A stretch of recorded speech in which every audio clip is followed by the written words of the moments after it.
must be our goal and our guide. And all that we strive for as a human family, dignity and hope, progress and prosperity, depends on peace. But peace depends on us.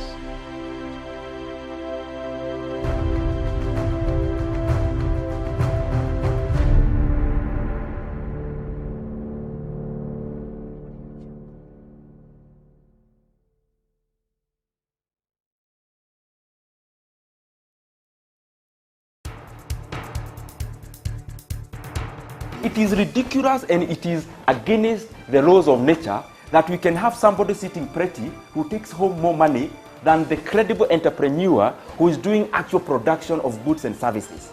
We always say it as it is.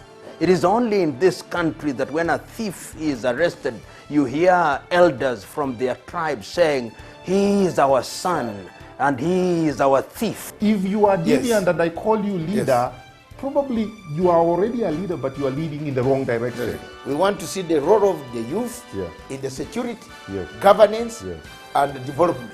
The youth that I meet and work with here, you know, we call them the millennials and X's and Y's, this and that.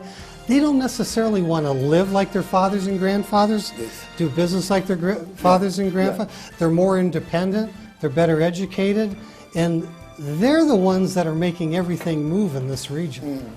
We look at the issues, we talk about issues that impact people's lives in Africa.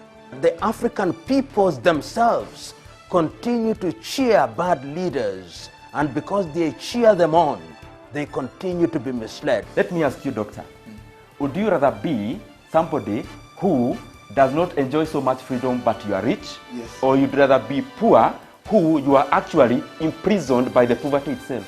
My goal is not to come here and say, I want the majority ownership, I want to own this, I want to own that, I want to do this.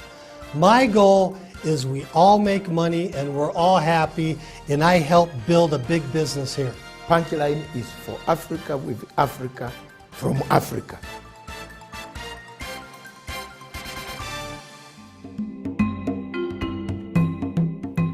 Today in Africa, we see a lot of uprisings, planning for uprisings, plotting for uprisings in several African countries.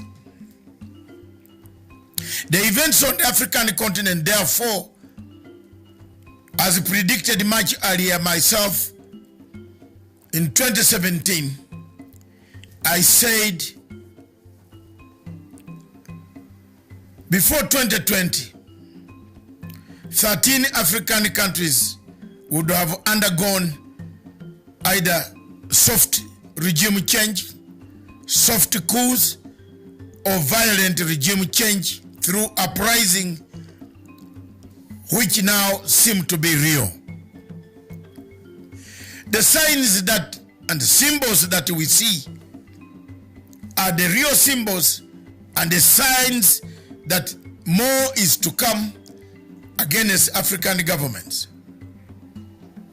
What do we do then? There is a new method of changing governments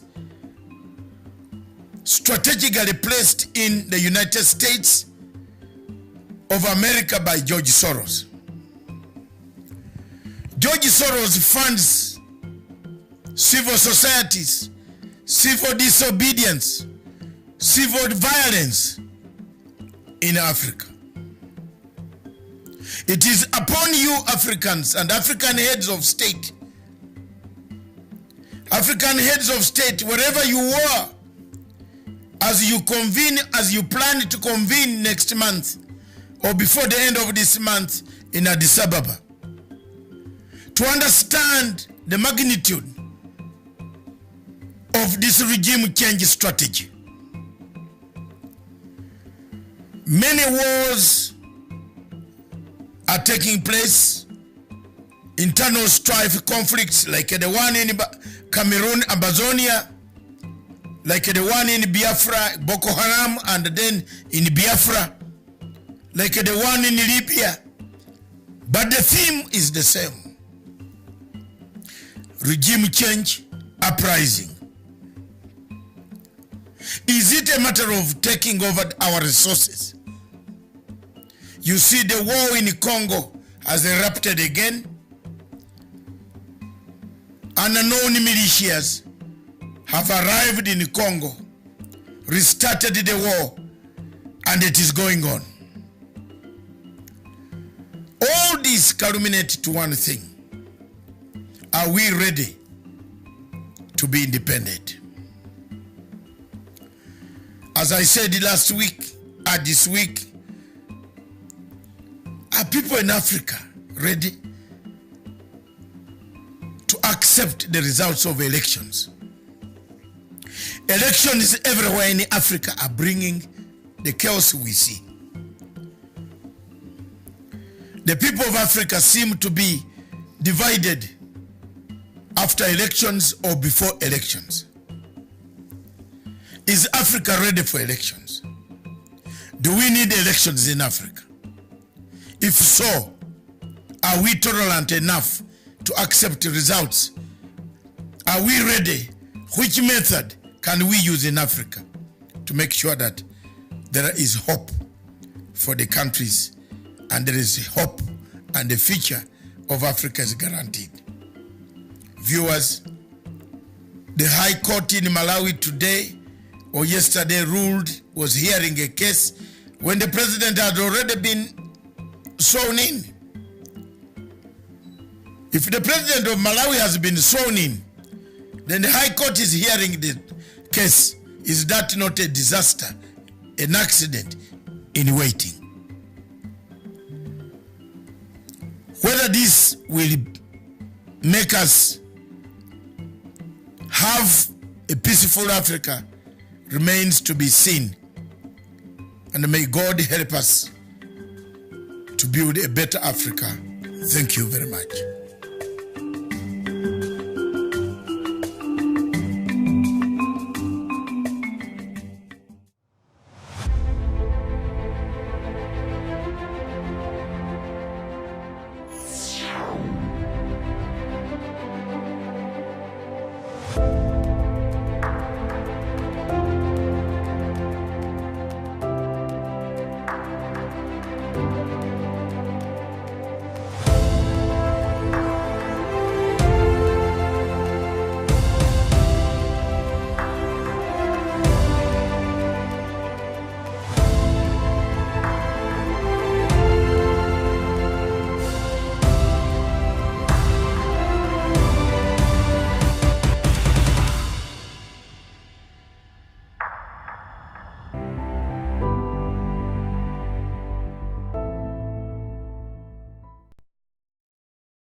I want to call upon the people of Amazonia today, wherever you are in the diaspora in Amazonia itself, that in a struggle you are bound to have divisions.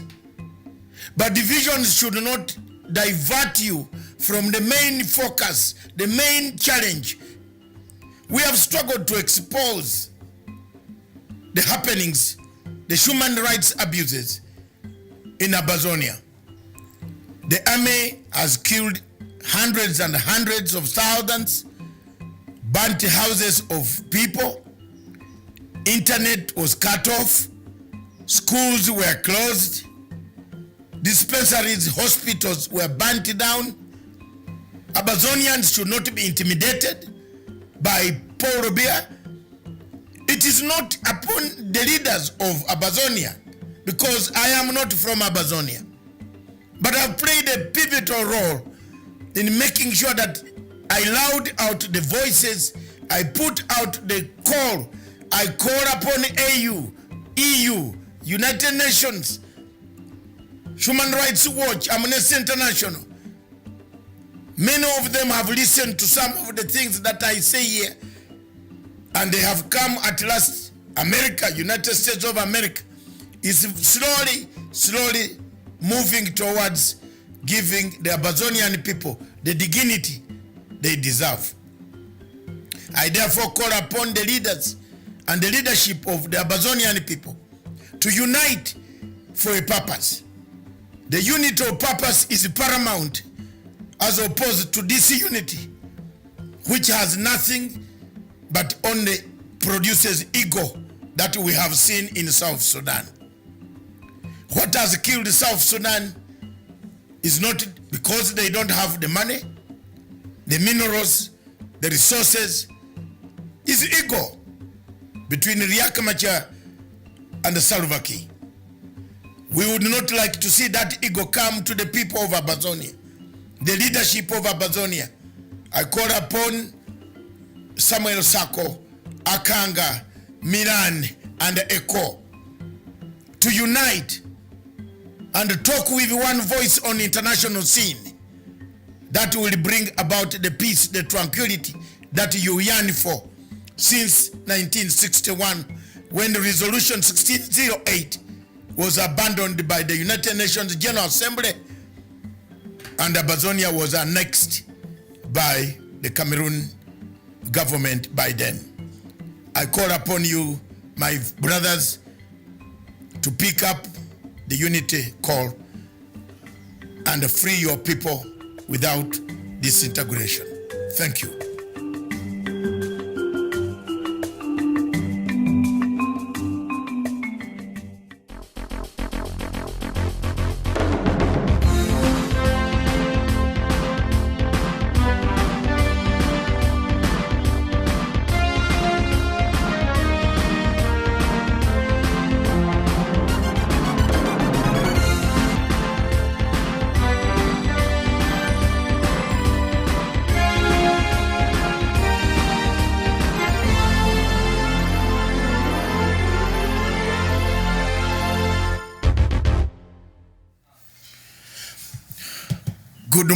Good morning, Africans, wherever you are in the world. Good morning, the world, the entire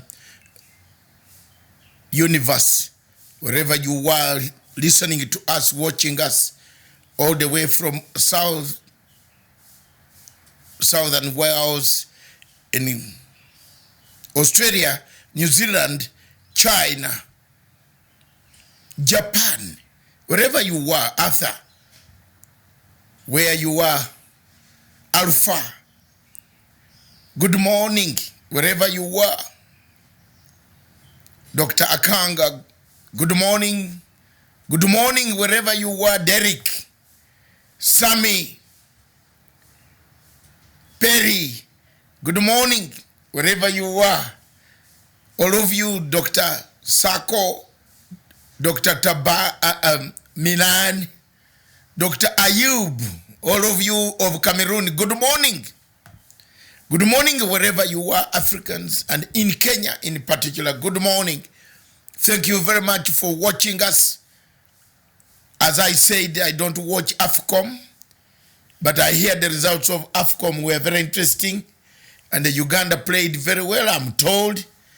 I've written a message to President Museveni. Again this morning, I said, this is serious. It looks like Uganda, I'm told, played very good football. Every ball they were catching, they were doing it very well. And we hope Kenya will emulate the example of the Republic of Uganda, the players, the way they, I'm told, the way they play in the middle, in the flanks, they run fast, they hit targets. They hit several targets, I'm told, to the Egyptian goalkeeper.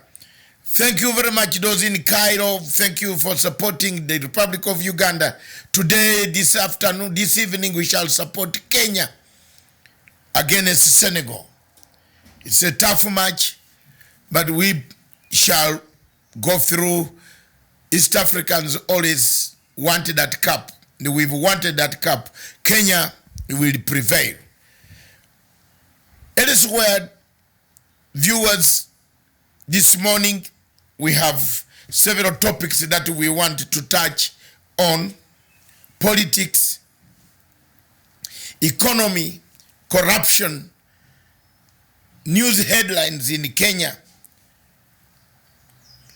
Then we shall have judiciary, the corruption, the amount of corruption in judiciary.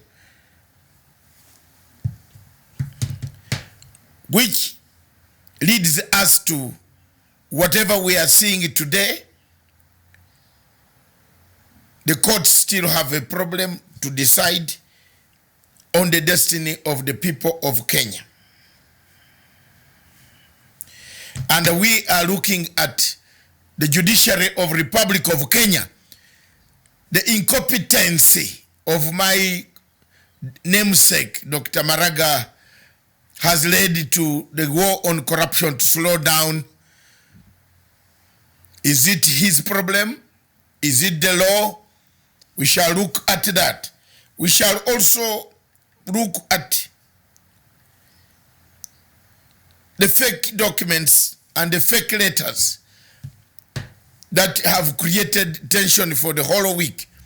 But above all, before I begin talking anything more than that, I want to pay 1 minute silence to my friend, neighbor, drink mate in our pub, the people of Croydon, the people of Selhurst, the people of Colston, the people of South Croydon, where Colmo and the mother-in-law and others stay, and the former wife. Because I want to take this further than that, I know the family from London, and I'm not going to know the family from Nairobi only. I knew the family from London, and I knew Kormo from London. I know his children, the big ones, the 4 children that were brought on planet Earth have missed a father.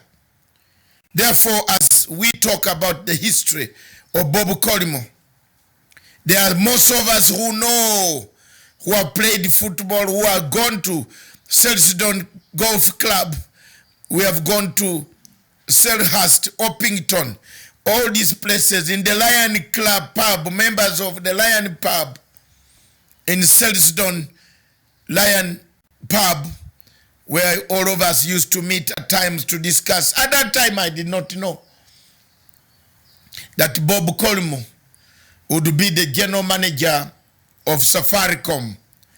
I did not know.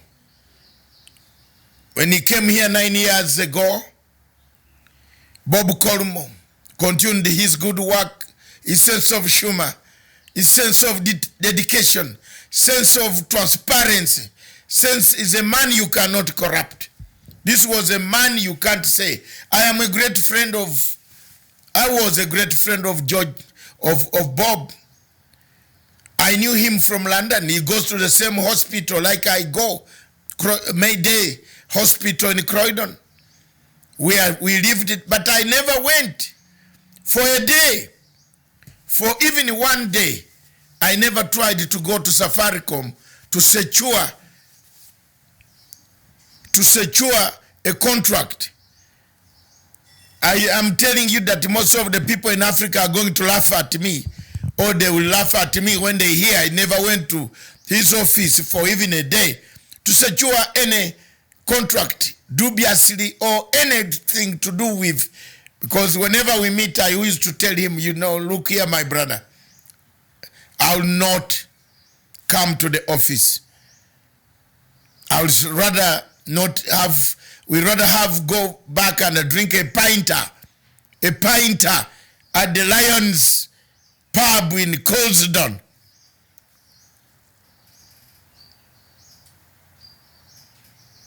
On London Road, where we used to have our drink, at times come as far as New Addington village, where we used to meet in one of those pubs, again near the bus terminus. Brother, you've gone, I remember you. I don't want to cry before the cameras, but God will guide your journey. God will guide your family. I have seen quite many people talking about one family. There is a family here. Another family. The first wife of Bob Corimo, I have to say it. Although they separated, the children came from that wife. So may God hold those children also and the family. Bob, you've gone. That is the direction. At 61, I used to tease you and tell you, hey, I can run fast. I've lived longer, eaten more.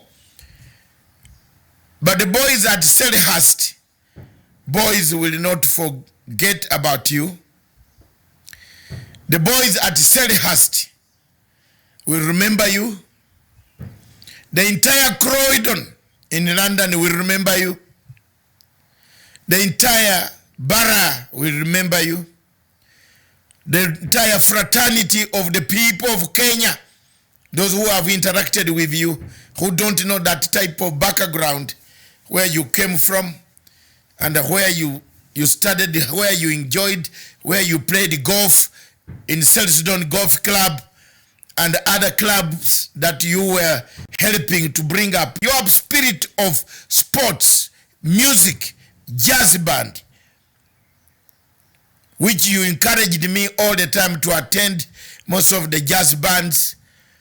But unfortunately for me, I had a problem with the jazz band, because jazz band is looked at, to me, when you read the history of jazz band, of jazz music. I used to tell him that jazz music, the whites created it for black people to play while they are doing some creative things. So I have never been a fan of jazz music. But may your soul rest in peace. May your country remain stable. May your company remain stable. May your family remain stable. And those taking over from Bob do as he wanted to do. Thank you very much. Elsewhere in Kenya, right now we can cross over to the State House, most probably pick up some caption from State House. President Uhuru Kenyatta is meeting the president of South Sudan, Salva Kiir, who is on a state visit into Kenya. As we speak right now, President Salva Kiir is inspecting a guard of honor mounted by the men and the women of the Kenyan army. Remove this. Mounted by the men and the women of the Kenyan army. Bring it this way. I can't see. Mounted by the men and the women of the Kenyan army or Kenyan security agencies. President Salva Kiir is at the moment inspecting a guard of honor at State House. Is here to a meeting with President Uhuru Kenyatta, where they will hold bilateral talks. We shall cross over to, we cross over to State House to see the pictures. Some of them will be coming. But that is exactly what is happening in Kenya. As we prepare to cross over to State House in Nairobi, we want to take this opportunity to read to you the news. That was, may Bob Corimo's spirit, life, food, rest in peace, internal peace, till we meet again, brother. Till we meet again. That's the song. Till we meet again. That's the only song in the hymns that makes me cry tears.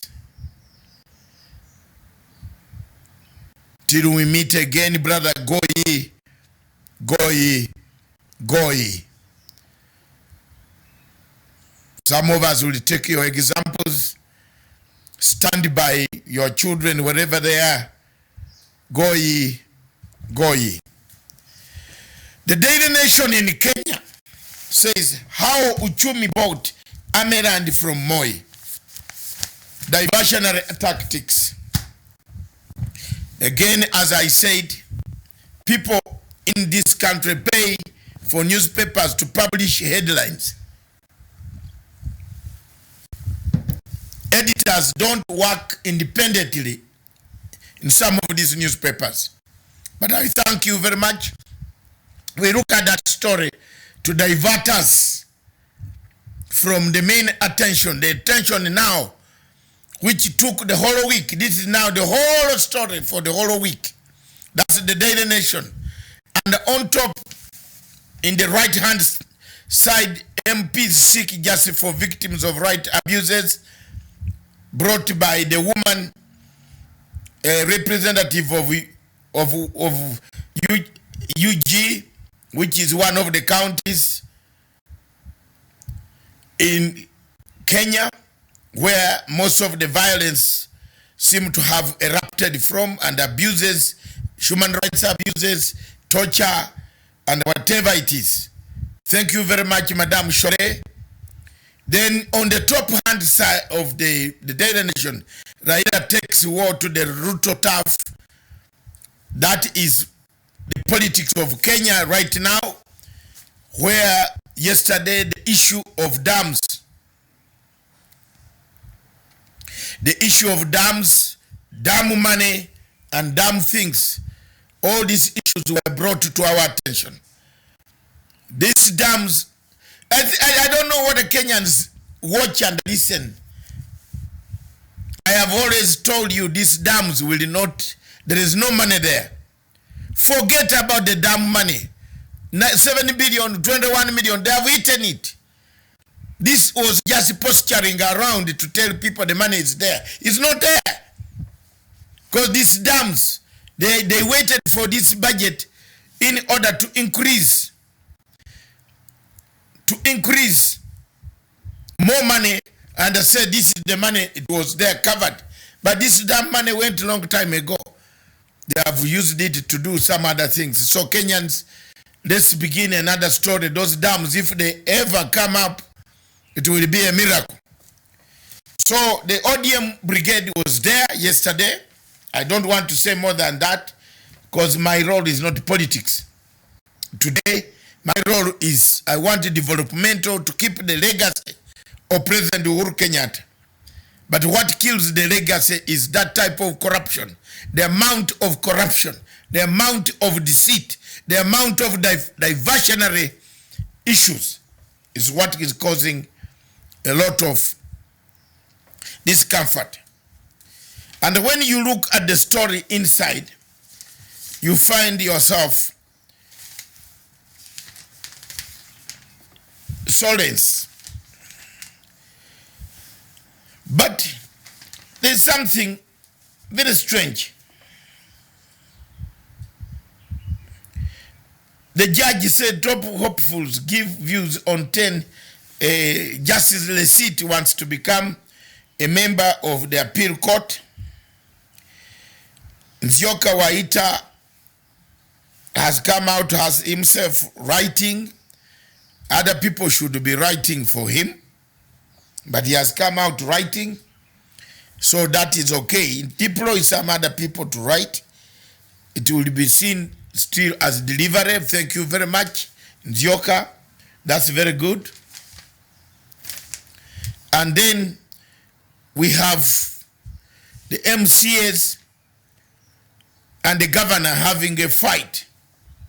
Someone was saying yesterday, do we need the MCAs? Should an MCA call a meeting and call the women rep of Nyeri to appear in a meeting. Surely,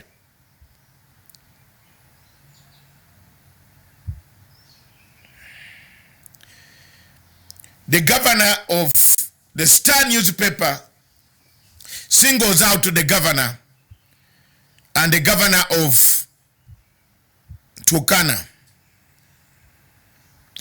Opinion poll, I will not say much about it because I will do mine.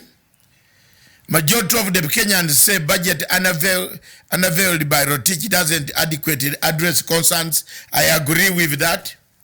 Uhuru Ruto taking Kenya wrong path. I disagree with that. It is only corruption taking Kenya in a wrong path, but not. Uhuru has done his best. Uhuru has done its best, has told people to toe the line. People don't want. They bring diversionary tactics every morning, every afternoon, every lunchtime. So apparently we are also the ones to blame for all this that is happening. And then we have the president very disturbed about the disunity, in a dilemma about the disunity in the party. There should be no disunity in the party. But because the president has allowed it to be there, there will be disunity. So there we are. We have a problem, and that problem is coming back to haunt us. Then, the Standard newspaper, Raila Ruto battle goes to parliament. There is no need of gagging somebody how much they need to pay in church. But when you pay quietly and go home. When you pay, I'm not against anybody. The rule, there is no need of making a rule how much you should pay in church. Surely that one, I've never had it in theology. But what people are saying is that when you pay, don't pay and then go to the pulpit, but as if you are buying it, then you start, spewing garbage out of the pulpit. Pay and go home. God will listen to you than you telling us how we might interpret how you stole it. So thank you very much. On that one, those are the newspapers. The topic coming next is the judiciary.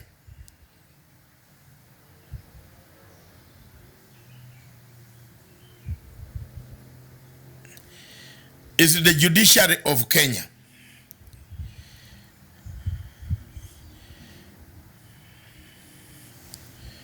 The topic coming next is the judiciary of Kenya. Are we there yet?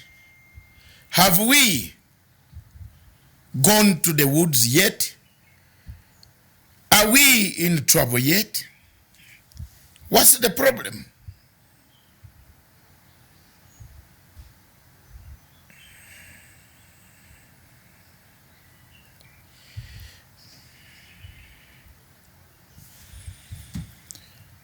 We want to thank everybody who has been there for the legacy. The legacy of President Uhuru Kenyatta goes on, still stands, and this is what I want to say. Take the clip.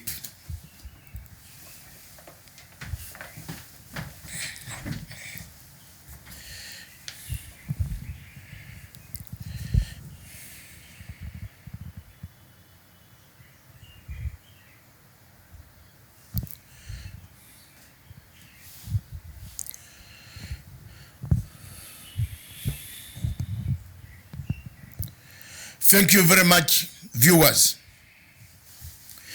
Anybody looking at the Kenya's history in the past 11 years will see a country, or will think that this country is heaped by hate. Hate has accrued since 1992. Hate exploded in 2007, 2008. But beneath this, there is also hope. There is hope in the sense that Kenya will one day, and it has done it. There is hope that Kenya is building a formidable base under the leadership of President Uhuru Kenyatta. A formidable base to make sure that this country stands as a united entity in East Africa and Africa. There is hope that the building of bridges initiative, the handshake that was done last year in March, will deliver fruits of unity of purpose. To most Kenyans and most East Africans and most Africans watching what takes place in Kenya would think that it's a campaigning mood all the time.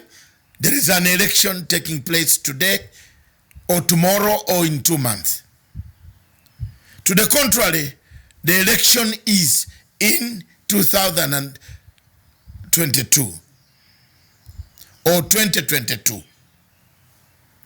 This election of 2022, however much you can say in any democracy, there's nobody who can gag any person from going to politics or practicing the right to speak, to choice, to assembly, to organization. But there is a limit to everything, because there is no vacancy in the State House. The vacancy will be declared by the Electoral Commission.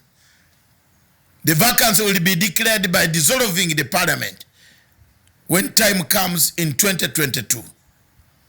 The vacancy will be declared if there is any unfortunate thing that has happened. But as we speak now, there is no vacancy in the State House on the hill. There is a president, his commander-in-chief is the commander-in-chief of the armed forces. There is a president who controls the agenda of this nation. For those who have started early campaigns, who continue to injure the legacy, who want the legacy of President Uhuru Kenyatta to be distorted, to be confused, to be derailed, must learn that you can build on this same legacy to win an election. You can win the 2022 election if you helped President Uhuru Kenyatta to do the right thing and finish it in the right time. When you read the newspapers all over in Kenya, one thing stands out: corruption. Who has corrupted who? Who has taken this money from parastatals? Money meant for development has ended up in few pockets of people and individuals.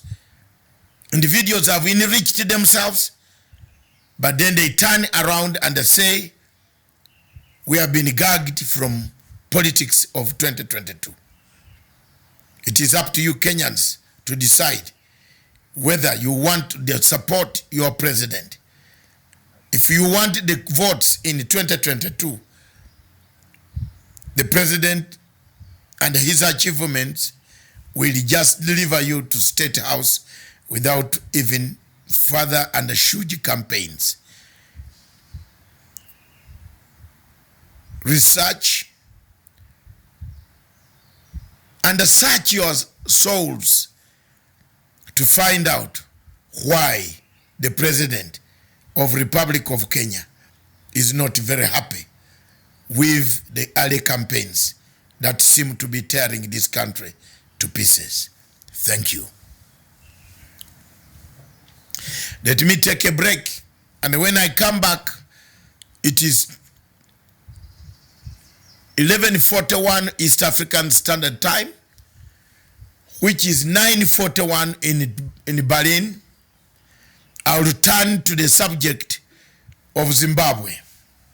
When I return, I'll be discussing Zimbabwe.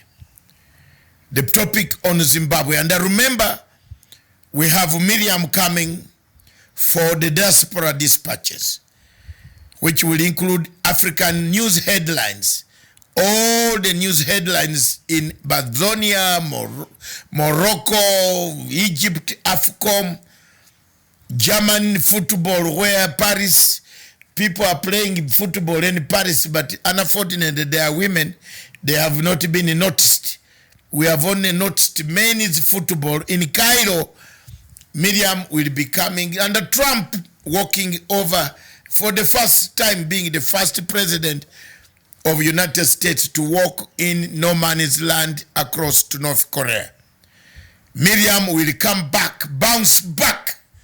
But for now, sit back and watch.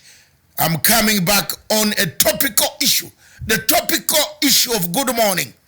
It is Zimbabwe, an example of a resilient African country. A resilient Africa that does not give up. President Emerson Mnangagwa has done his best. He gave us hope.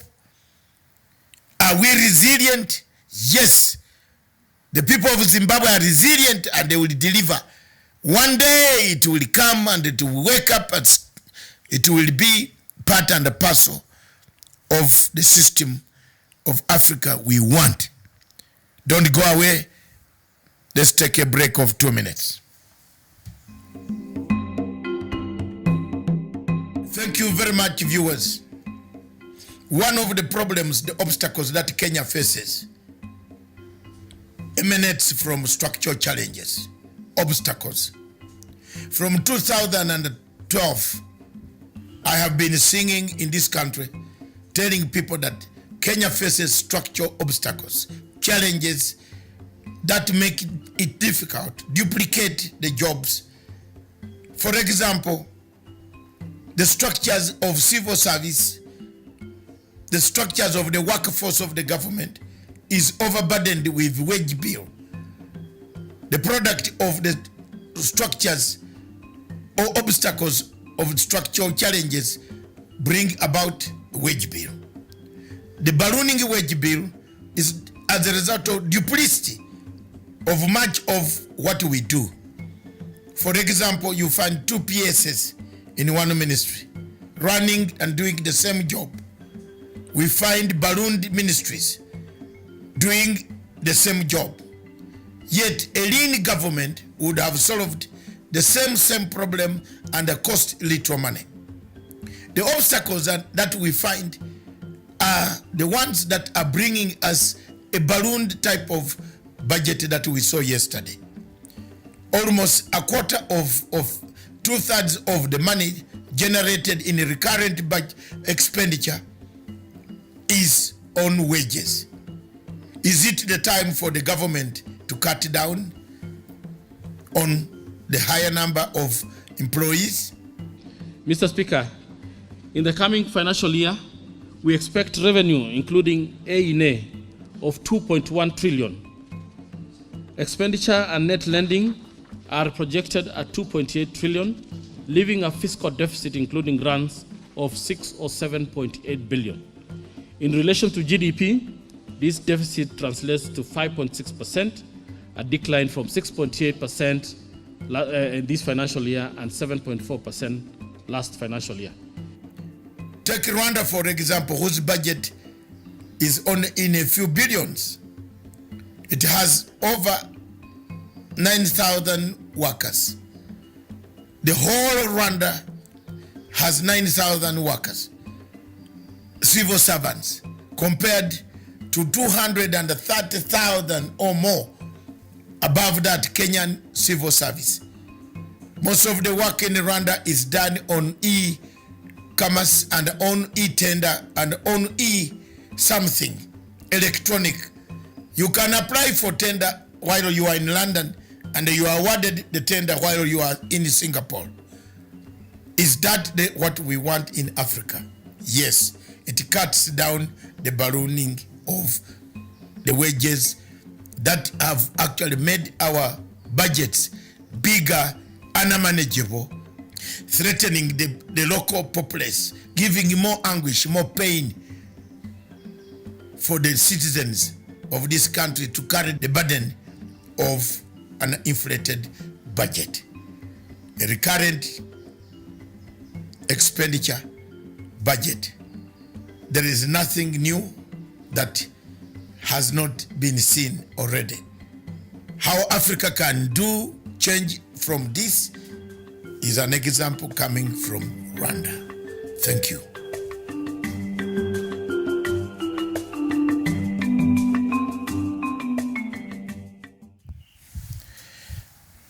Good morning, viewers. It is 47 minutes past 11 o'clock. This is our part of the topical issues on Africa. This program is being introduced as the topical issues of Africa. Each day, I will be looking at one country in Africa. After Kenyan news, I'll look at one country in Africa that forms the topical discussion of the continent. Today, I am pleased to look at Zimbabwe. Zimbabwe was once a great nation of Southern Africa. Vibrant, productive, resilient, and very much so, a country that liberated itself from the colonial bondage that had actually created quite a lot of difficulties for most of the people of Africa. As we speak today, Zimbabwe creates a very different picture. A resilient nation, a resilient people, a successful people, a people who have been hit with sanctions against the entire spectrum of the population. A country that lives not knowing what will happen tomorrow. A country that does not stand by maturity of international, a country that stands against the immature systems of international community. The international community has heaped sanctions, targeted sanctions against this country. The country of Zimbabwe seems to be bleeding on daily basis as a result of these sanctions that have eaten the country's economy, brought it down to the hills since 1997 or since 2002 when sanctions were heaped on Zimbabwe. The most disturbing thing about the sanctions of Zimbabwe is that they are selective. They are selective in manner. They are selective in the way things work. They are selective in the sense that they have gone for a country which has stood the test of times. A country that has become very powerful in the entire southern hemisphere, having fought a colonial war against unilateral declaration of independence by Ian Smith. More than a decade or so of economic worsening conditions and the rising costs of goods has eroded the vibrant health systems, education systems, infrastructure of this country, Zimbabwe. Hospitals no longer have enough medicines. Schools no longer have enough textbooks and the materials that go with the learning of students and the younger generations. Children die at immortality rates are so bad. Zimbabwe's history of political transformation from 1980 to 1990s until 1997 was a country governed by rule of law,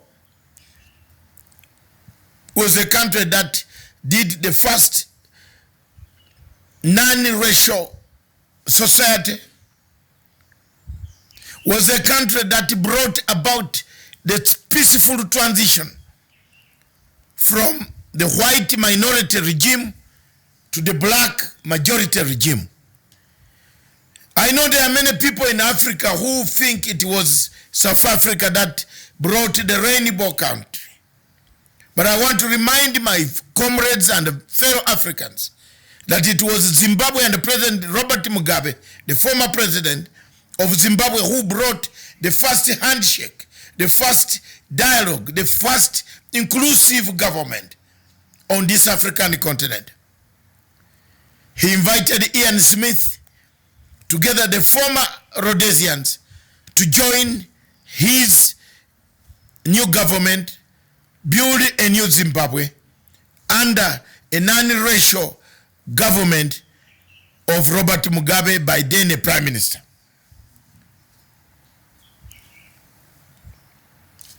As it is, the agreement was very clear that after 15 years is when the Lancaster Agreement was supposed to be touched, was supposed to be changed, was supposed to be repositioned, was supposed to be reviewed. Tano instigated regime change that we see today in Zimbabwe, instigated by the external forces, manufactured by the external forces, equipped by the external forces, supplied by the external forces. This is what is killing Zimbabwe. The government of President Emerson Mnangagwa has done its best to try to invite many investors to return to Zimbabwe. What are the handicaps? They removed even the law that says 51% must be owned or 100% must be owned by the local people. That law has been removed. The laws that govern the imports and export of commodities from Zimbabwe, the laws have been changed to encourage the investors to rally behind the Zimbabwean government to make sure that the Zimbabwe government pulls up its, feet, stands on its own, and its resilient people can stand and shine again. The country's economic transformation has always taken a back seat simply because of the fiscal and the monetary crisis that we see in the Republic of Zimbabwe. The Republic of Zimbabwe, therefore, gives us no hope, but gives hope. It gives us hope, but does not give those who are against them hope. Why? Those who are having sleepless nights are the ones that are against Emerson Mnangagwa and his policies of how to get Zimbabwe out of this quagmire. But those who have hope, who are resilient, who have been there before during Ian Smith, during the good days of Mugabe, during the bad days when sanctions came, and today are those ones who will make Zimbabwe rise and shine again. The Zimbabwe we see today can change if that Zimbabwe can come back to the same axis, bring back the sanity, bring back the equilibrium. We give support to them. We give financial, material, African support. The problem of Africa is they don't give support to their people. They don't give support to they don't make donor conferences. You find many Africans flying to Europe to make donor conferences, to attend donor conferences. They are attending donor conferences which are donors gaining out of them, not them gaining out of the donor conferences. But why has Africa kept quiet? What is pulling the people of Africa to keep quiet? What's making them remove themselves, detach themselves from helping Zimbabwe? Are there bad administrative roadblocks that are bothering many people, many investors who would like to join and help Zimbabwe? Is there a tightened strategy to demonize the president of Republic of Zimbabwe in order to create a state of confusion, anarchy for the young generation to come on the streets, remove their shirts, and chant slogans that governments should go down? Is there somebody doing what it is? Is there somebody doing the situation, running around with it the way they are doing in other parts of the world? History is a teacher. History teaches us that when North and South Korea parted ways, nobody in the southern or northern hemisphere ever thought of a United States government representative flying into North Korea. But we should take this as an example, that Zimbabwe stands as a test of time, that soon what Tony Blair created against this country in those days in 1998 when he took over power from John Major will come back and the history will be rewritten. It will be rewritten in the sense that one day and one day alone, Zimbabwe will rise and shine in the international community and in other examples where it has been shining throughout. My take, therefore, is that why do we in Africa all the time create more mistakes than more solutions? My take also is why has Africa failed to liberate, to assist the international community? My take also is why do we have a situation where African countries cannot help each other? My take also is why do we continue to kill each other at the expense of other African states? Why is Africa not helping the people of Zimbabwe to create a donor conference that will come to help, to aid, and stand by them? Thank you.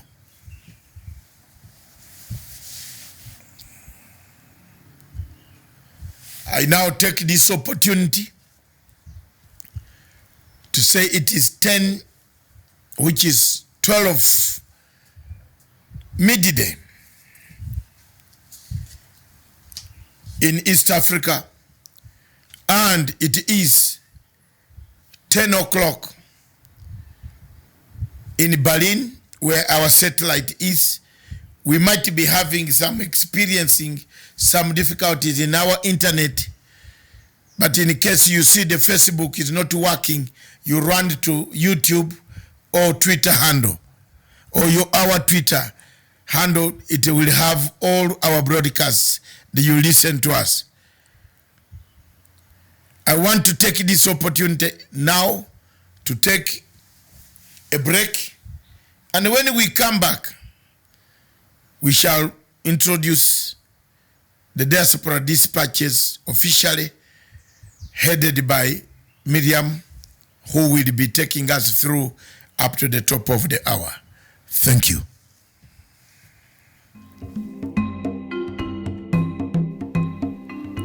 I want to call upon the people of Amazonia today, wherever you are in the diaspora in Amazonia itself, that in a struggle you are bound to have divisions. But divisions should not divert you from the main focus, the main challenge. We have struggled to expose the happenings, the human rights abuses in Amazonia. The army has killed hundreds and hundreds of thousands, burnt houses of people, internet was cut off, schools were closed, dispensaries, hospitals were burnt down. Amazonians should not be intimidated by Paul Robia. It is not upon the leaders of Amazonia, because I am not from Amazonia, but I've played a pivotal role in making sure that I loud out the voices, I put out the call, I call upon AU, EU, United Nations, Human Rights Watch, Amnesty International. Many of them have listened to some of the things that I say here, and they have come at last. America, United States of America, is slowly moving towards giving the Amazonian people the dignity they deserve. I therefore call upon the leaders and the leadership of the Amazonian people to unite for a purpose. The unity of purpose is paramount, as opposed to disunity, which has nothing but only produces ego that we have seen in South Sudan.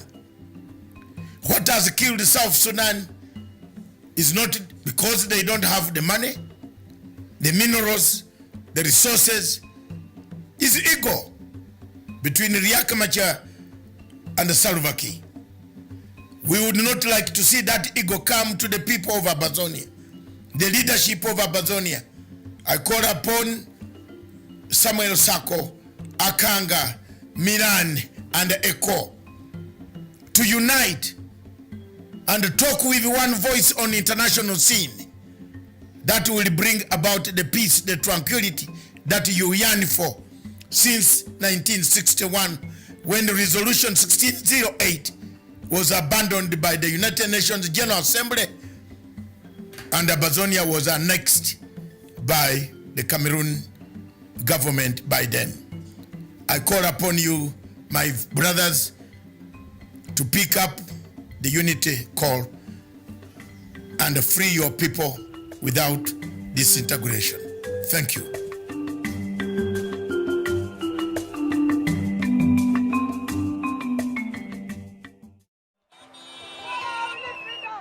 We call for a non-violent revolution. We call for a non-violent protest. We call for a non-violent march. This is what we are demonstrating to the world, and we have resisted Mr. Biya's army of occupation in our land, but this is a moment that we must continue to stand firm. Of this nation. Along with many other Cameroonians, many of you, as far back as the early 90s, and more frequently lately, I have insisted upon the imperative nature of genuine dialogue. Unfortunately, the government's solution has been cosmetic reforms and repression. Teachers, lawyers who raised legitimate concerns were either arrested or forced into exile. Doctors, important people in our society who asked for genuine dialogue, were met with punitive transfers and humiliation. It is regrettable that the government hasn't learned from the past.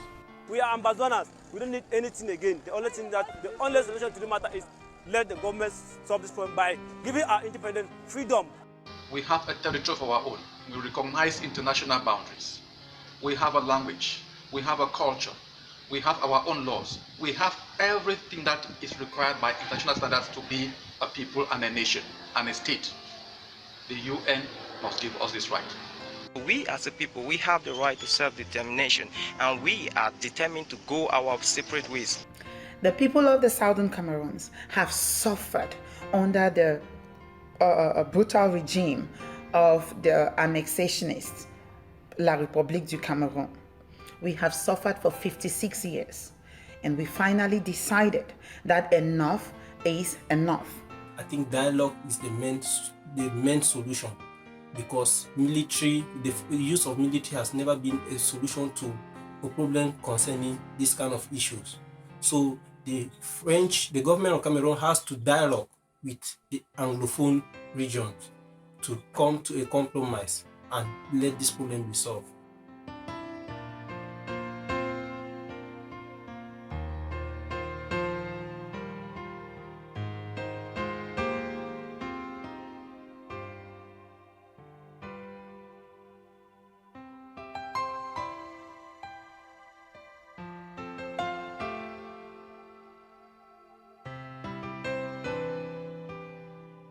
Now, we want to inform the whole world that the Southern Cameroonian prisoners of conscience in the jails of Yaoundé are on the second day of their declared hunger strike.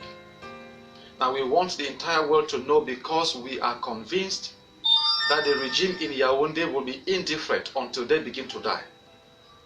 While we encourage our brothers in this process, we also call on Southern Cameroonians to join them in a fasting, so that the whole world may know that we are a determined people. Self-determination cannot be effective without self-defense. We are opposed to violence. We are opposed to war. But if La République, if the UN should continue to dilly-dallying as they are doing, and La République comes now to attack our people, they are forced, they are bound by the law of nature to defend themselves. Hail this land of glory, we the Amazonians pledge our loyalty.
Fellow Africans, every time we are challenged on matters of importance, there is always a path for redemption.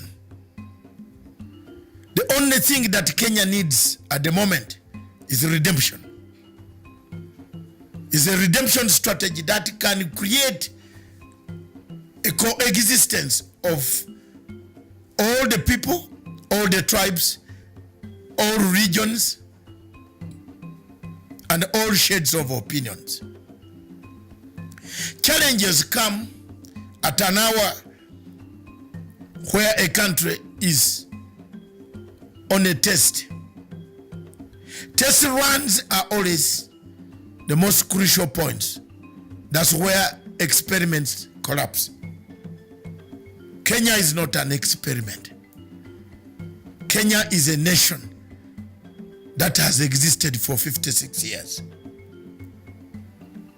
The challenges, therefore, should not make us hate each other. These challenges should unite us, should unite the people of Kenya to push forward an agenda, to follow their president, President Uhuru Kenyatta in delivering the agenda for a better Kenya. A better Kenya will produce a better East Africa. A better East Africa will produce a better Africa. The challenges, the obstacles that come amongst us are many, but we can overcome them through discussion, a wider range of discussion, wider disagreements to agree and disagree, to agree again and disagree to disagree.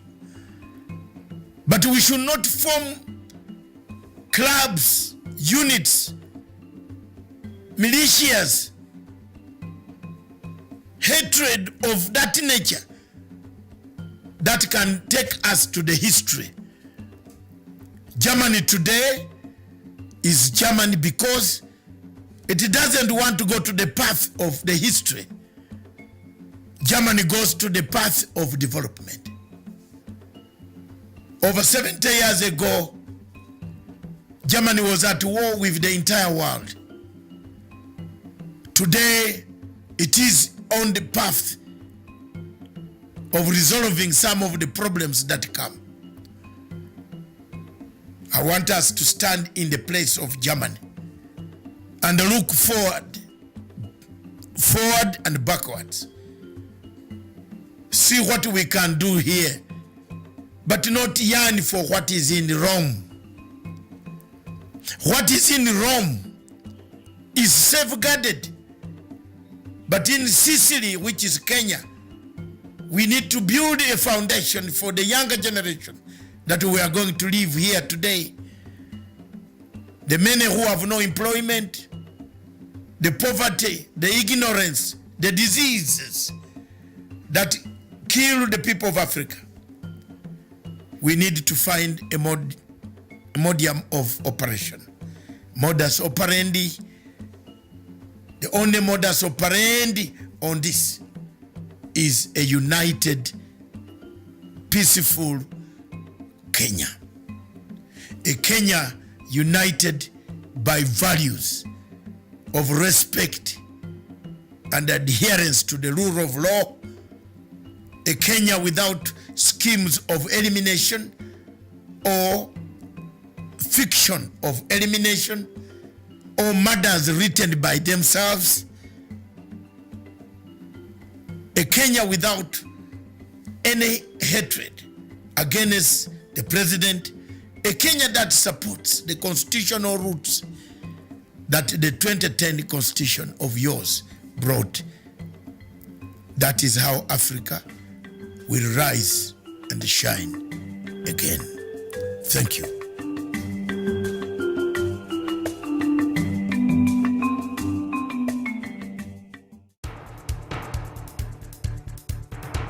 It is ridiculous and it is against the laws of nature that we can have somebody sitting pretty who takes home more money than the credible entrepreneur who is doing actual production of goods and services.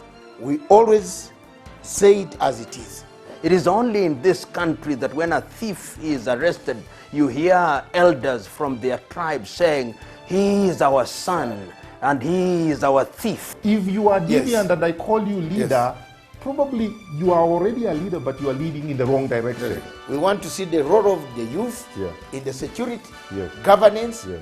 and development. The youth that I meet and work with here, you know, we call them the millennials and X's and Y's, this and that. They don't necessarily want to live like their fathers and grandfathers, do business like their fathers and grandfathers. They're more independent, they're better educated, and they're the ones that are making everything move in this region. We look at the issues, we talk about issues that impact people's lives in Africa. The African peoples themselves continue to cheer bad leaders, and because they cheer them on, they continue to be misled. Let me ask you, doctor, would you rather be somebody who does not enjoy so much freedom but you are rich? Yes. Or you'd rather be poor who you are actually imprisoned by the poverty itself? My goal is not to come here and say, I want the majority ownership, I want to own this, I want to own that, I want to do this. My goal is we all make money and we're all happy, and I help build a big business here. Punchline is for Africa, with Africa, from Africa.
Today in Africa, we see a lot of uprisings, planning for uprisings, plotting for uprisings in several African countries. The events on the African continent, therefore, as predicted much earlier myself, in 2017, I said, before 2020, 13 African countries would have undergone either soft regime change, soft coups, or violent regime change through uprising, which now seem to be real. The signs that and the symbols that we see are the real symbols and the signs that more is to come against African governments. What do we do then? There is a new method of changing governments strategically placed in the United States of America by George Soros. George Soros funds civil societies, civil disobedience, civil violence in Africa. It is upon you Africans and African heads of state, wherever you are, as you convene, as you plan to convene next month or before the end of this month in Addis Ababa, to understand the magnitude of this regime change strategy. Many wars are taking place, internal strife conflicts like the one in Cameroon, Amazonia, like the one in Biafra, Boko Haram, and then in Biafra, like the one in Libya. But the theme is the same. Regime change, uprising. Is it a matter of taking over our resources? You see, the war in Congo has erupted again. Unknown militias have arrived in Congo, restarted the war, and it is going on. All these culminate to one thing. Are we ready to be independent? As I said last week, this week,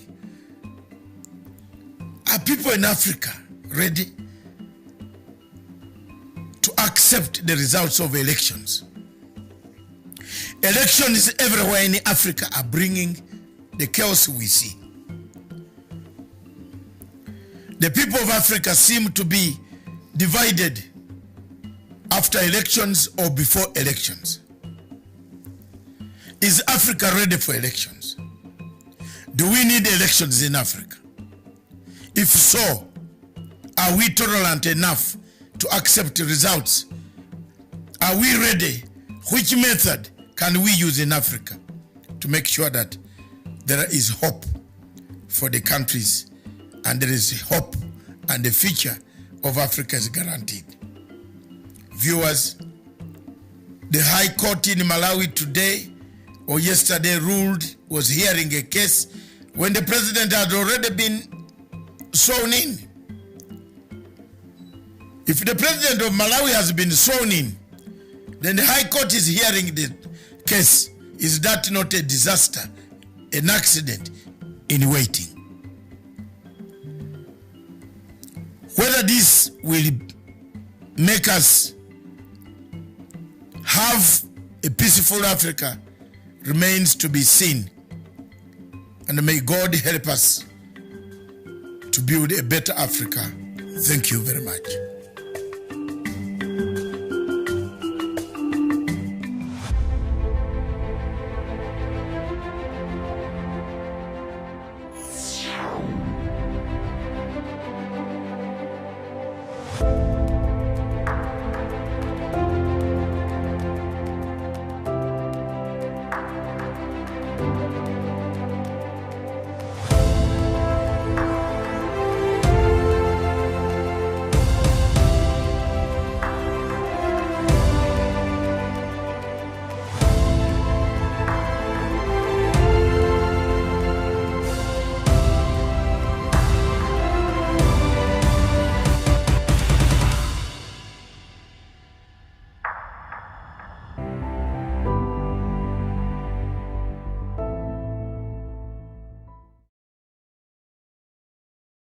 Very much, viewers.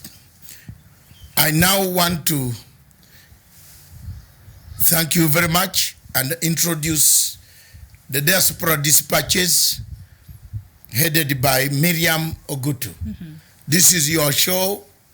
I just was waiting for you. We are sorry we have a few interruptions on our networks, but Miriam will take you over from now onwards on the diaspora news, African news headlines, anything you want to ask him about Africa, Miriam will be responsible.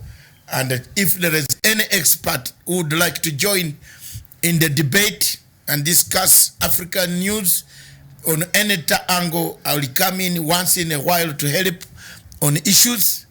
That is her topic, the Diaspora Dispatches from Punchline Africa Television, which will look at international scene and regional scene, AFCOM, football in Paris, whatever she thinks is worth discussing. Okay. Thank you very much. I just want to exit. You have to exit. And leave you, take 1 minute exit. All right.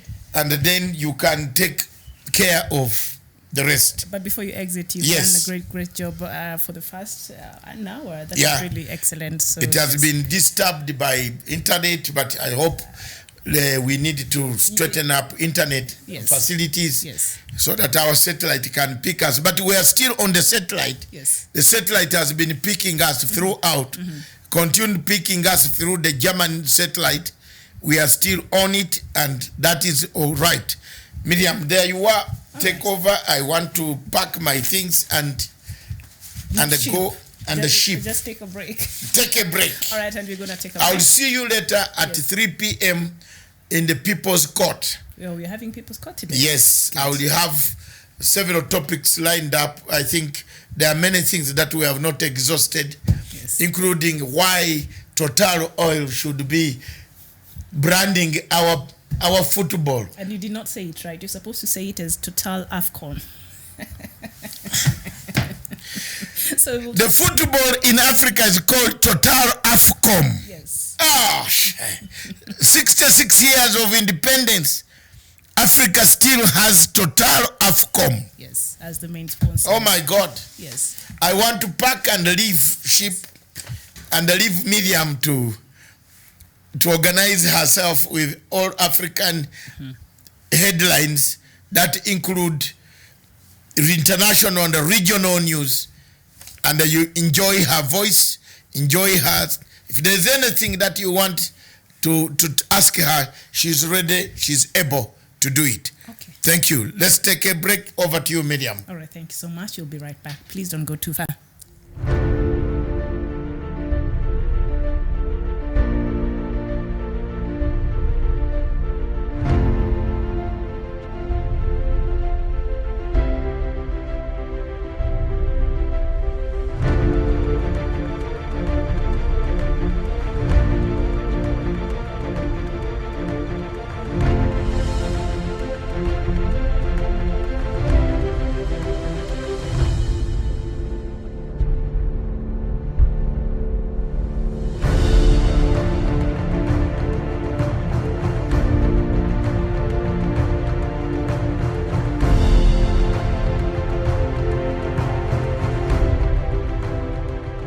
Peace must be our goal and our guide.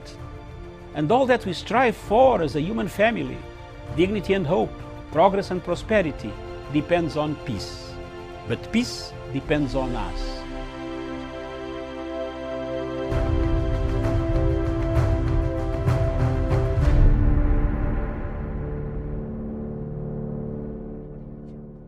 Indeed, a very good afternoon to you. Thank you so much for your company. Since morning, Dr. Matanga has been taking you through the first hour of the show. And now I'm here with the Diaspora Dispatches, where I'll bring you what is happening in Africa, the latest and indeed across the world. Thank you so much. My name is Miriam Ogotu, and thank you so much. I've seen one of our ardent viewers here, Abdi Samad earlier, saying Somalia Independence Day today. Have you congratulated us? Indeed, congratulations to Somalia for today. It is Somalia's Independence Day, indeed, and we're hoping that nothing, because in Somalia, in such a day in Mogadishu, this is the time Al-Shabaab tries to make some attacks and things like that. So we are hoping nothing that is not good will happen. Nothing bad will happen today in Somalia. So congratulations to Somalia for their Independence Day. And also what has been making news headlines, of course, Dr. Matanga has spoken about Zimbabwe, and it's very resilient, and we've seen a lot of not so many promising things happening lately, but President Mnangagwa is doing all he can to try to bring the country back on track from the years of financial troubles it's been suffering. It's still going through a lot of problems right now, but I think President Mnangagwa is doing all he can to make sure Zimbabwe returns to the right track. But right now, I just want us to dip right into what is making headlines in Africa, and then we'll go and see what other news that are making headlines across the world. And of course, there's something that Dr. Matanga talked about earlier. He started with his condolences to Bob Collymore, the chief executive of one of the leading companies in East Africa. And I'll just start with that as our news item.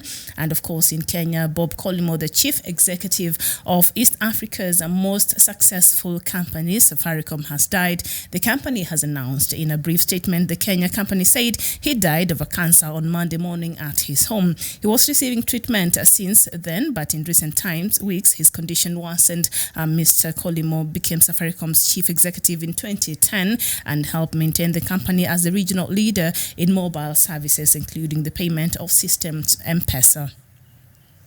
And we go to Sudan, where vast crowds took to the streets in Sudan to demonstrate against military rule, with reports of deaths and injuries. The state news agency said 7 people had died and 181 were hurt, citing the health ministry. Now, the pro-opposition Central Committee of Sudan doctors spoke of at least 5 protesters being killed. Sudan has been in turmoil since the military ousted President Omar al-Bashir in April. That followed a popular uprising against his rule. Mr. Bashir seized power in a coup on 30th June 1989. And we move to Turkey, where Turkey's defense minister has said that Turkey will retaliate any attack by Libya's military general Khalifa Haftar's forces. This follows an order by the army general to his forces to attack Turkish ships and interests in the country. Haftar ordered his self-styled Libyan National Army (LNA) to target Turkish ships and companies, ban flights and arrest Turkish nationals in Libya, his spokesman said on Friday.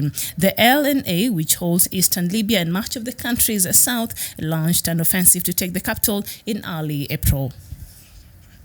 And we move to the Democratic Republic of Congo, where now President Felix Tshisekedi has confirmed large-scale military operations in Ituri northeast after massacres of civilians, as well as eradication plan of foreign armed groups. Dozens of civilians were massacred in these two territories, according to local authorities, who point the responsibility of a militia whose army claims to have recovered the stronghold. And ECOWAS, the Economic Community for West African States, have adopted a single currency named ECO, which it plans to launch by 2020. ECO was adopted on Saturday in Abuja in a meeting of the 15-member country regional bloc. Discussed for 30 years, this single currency between the 15 countries that make up the ECOWAS, 8 of which use the CFA franc, pegged to the euro, according to a fixed parity guaranteed by France, a former colonizer of the region. Is seen as a gamble risked by many analysts, but will be a strong political symbol. This is according to a news website, the AFP. And in Kenya, the government has lifted the ban on fishing off the Kenyan coast in Lamu near the border with Somalia following improved security. Coast Regional Coordinator John Elungata said on Friday that security has heightened with the deployment of Kenya Defence Forces soldiers and police. Kenya banned fishing activities in the area earlier in June due to insecurity, with Lamu County Commissioner Joseph Kanyeri saying fish could not go to Raskambodi and areas past Kiungu town, all which are close to the border. He said the fishermen could not pass there, but right now the area is safe, and so the Kenyan fishermen are able to pass through and go fishing in those areas. And we move to South Sudan, where the East African community should not suspend Juba over debt, but instead give it more time to remit its dues, as South Sudanese minister has said. South Sudan has been having financial problems, but it is working to meeting its obligations, the Minister for Trade, Industry and East African Community Affairs, Paul Mayom, has added. In an interview with the East African on Thursday last week on the sidelines of the first China-Africa Trade Expo in Changsha, the capital of Central China, Hunan province, the minister said Juba was committed to pay bloc's annual contributions.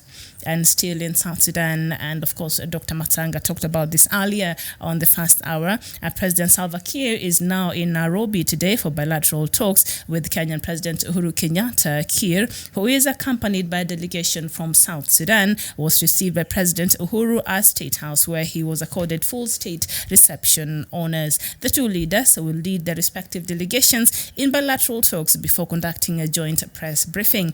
2 weeks ago, South Sudan and Kenya signed a memorandum of understanding to fast-track the territorial border reaffirmation at Ilemi Triangle as a step towards the realization of peace between the two countries.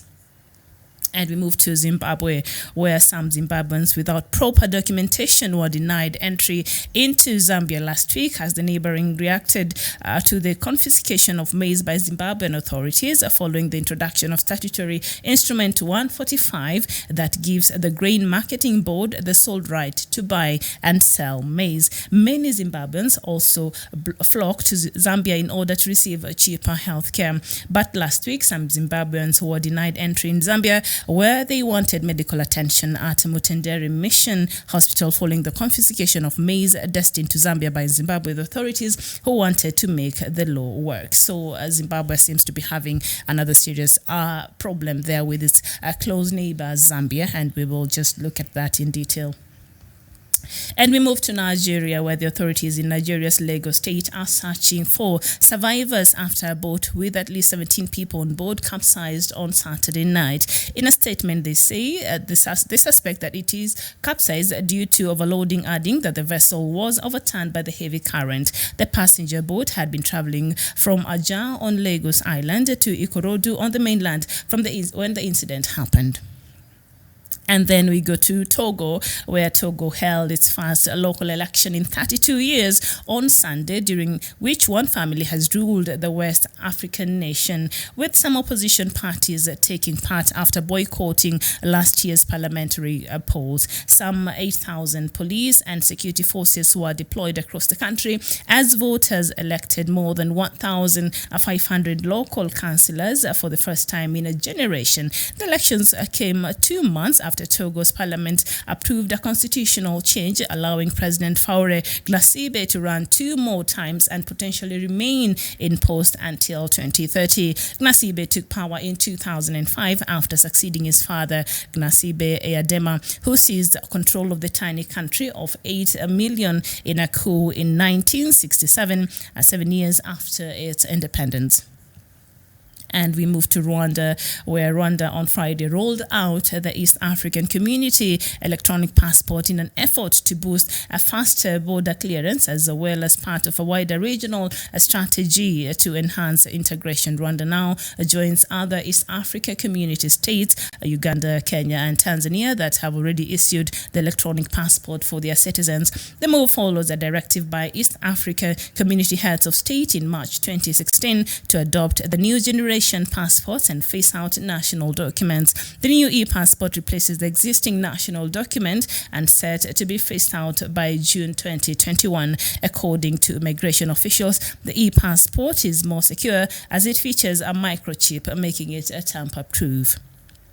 And now on the other really diaspora dispatches all the way from the United States, and United States President Donald Trump has become the first sitting president to step into North Korea. Also, he outdid his predecessors, and some of whom simply climbed atop the border wall and appeared over the other side into the isolated state. So this is one of the news that has been making headlines across the world, and I will look into that. And also something else in Hong Kong. Police in Hong Kong have clashed with protesters marking the anniversary of its handover from UK to Chinese rule.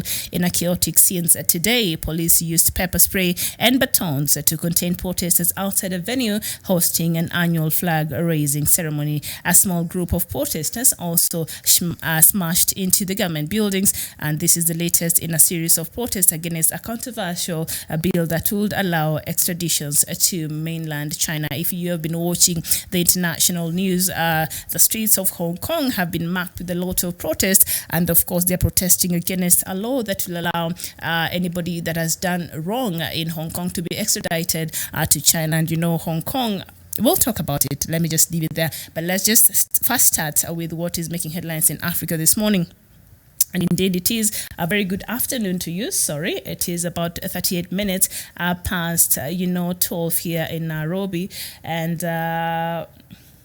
Dr. Matanga was here with you in the earlier first hour of the show. And let me just read a few of your comments. And thank you so much for joining. As I said, as Abdi Samad earlier reminded us that today is Somali's Independence Day. Indeed, happy Independence Day to all Somalis out there and for Somali as a country. And John Clark, you're saying no one can destroy iron, but its own rest can. Likewise, no one can destroy a person, but his own mindset can. I think you're reacting to during the time that Dr. Matanga was here. And Israel Williams is saying, good morning, brothers and sisters home and abroad. Please support Biafra referendum and a safe life in Nigeria. Sue Onyoni, good morning to you.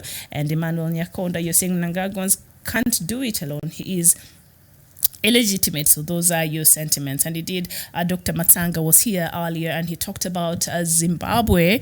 And of course, as I was going through the news bulletins this afternoon here in Nairobi, Zimbabwe seems to be having a problem with Zambia. And now just last week, some Zimbabweans without proper documentations were denied entry into Zambia last week as the neighbor reacted to the confiscation of maize by Zimbabwean authorities following the introduction of statutory instrument 147 that gives the grain marketing the sole right to buy and sell maize. So apparently, Zimbabweans have been preferring to go sell their maize in Zambia. So their maize was confiscated over there because at home they're not getting better prices. And according to a new law right now by the the statutory instrument 145 that gives the Grain Marketing Board, that is, I think, a government institution that is, responsible for making sure that, they control the buying and selling of maize. So the new law in this, for this body only allows the Grain and Marketing Board in Zimbabwe to buy and sell maize. So if you are in Zimbabwe, you cannot buy maize from outside or sell maize to the outside without going through the Grain and Marketing Board as it is right now. It is its mandate, and so this did not augur very well with some of Zimbabwe's farmers and also the other part of Zambia. So last week, the Zimbabweans without proper documentation were denied entry in Zambia. Last week, of course, when they were reacting to that new rule. And don't forget, because of the very poor conditions and the healthcare in Zimbabwe, a lot of Zimbabweans have been flocking the neighboring countries, South Africa and including Zambia, in order to have cheaper healthcare. But last week now, Zambia reacted to that move by Zimbabwe blocking any buying and selling of maize with the outside without going through the Grain and Marketing Board. That is the only sole body that is responsible for that, as I've mentioned there earlier. So last week, some Zimbabweans were denied entry in Zambia, where they wanted medical attention at Mutendere Mission Hospital. I think it's in the border between Zambia and Zimbabwe, following the confiscation of maize destined to Zambia by Zimbabwean authority who wanted to make the law work. So Zimbabwe, there seems to be in a deadlock here with one of its very important neighbors that a lot of Zimbabweans have been benefiting from due to the mutual, bilateral trade, and also they've been working very well and helping out Zimbabweans, and a lot of Zimbabweans have been selling the things to Zambia. The prices there are very favorable to the farmers, and also they've been going there for even just basic things like healthcare, as Zimbabweans would prefer going to, especially the Mutendere Mission Hospital, which is at the border. It's very accessible to a lot of Zimbabweans because the health conditions in Zimbabwe right now are not very good, and a lot of Zimbabweans cannot really afford. It's very expensive, and sometimes you cannot even get the proper medication that you're seeking for, even for the basic treatment. And so most Zimbabweans have snubbed selling maize to the GMB, that is the Grain Marketing Board, accusing the parastatal of underpaying them for their maize. So that is one of the reasons why these Zimbabwean farmers are refusing to sell for this, for the Grain Marketing Board, and also resulting in most of the maize finding its way to Zambia, and so mostly in the areas bordering Zimbabwe. So Zambians also visit, of course, there as Zimbabwe to buy maize for resale in their country due to the fall in the RTGS dollar. Remember, that is the new dollar, the new currency that was introduced to Zimbabwe last week. It was a shocker, and so now the country in Zimbabwe, they banned the use of any international currency, including the US dollar,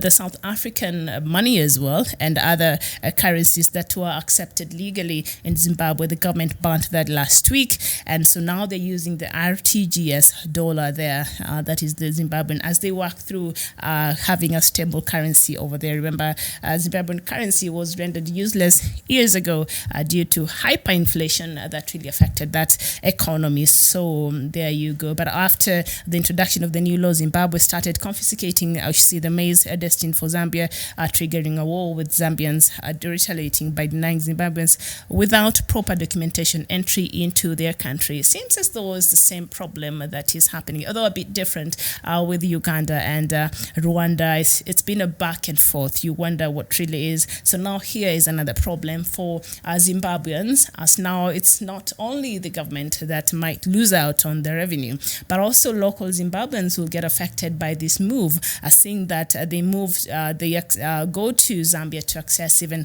the basic of services, including medication. So that is that. So we move to Togo, and as I was reading there earlier, the country held its first local elections in 32 years yesterday. Of course, we are waiting the results right now. They're still tallying, and they're counting, and tallying is still happening. So I'll probably give you the latest in our next bulletin. But yesterday, Togo went to have the first local election in 32 years. years. And remember, during which these 32 years, only one family has ruled in Togo.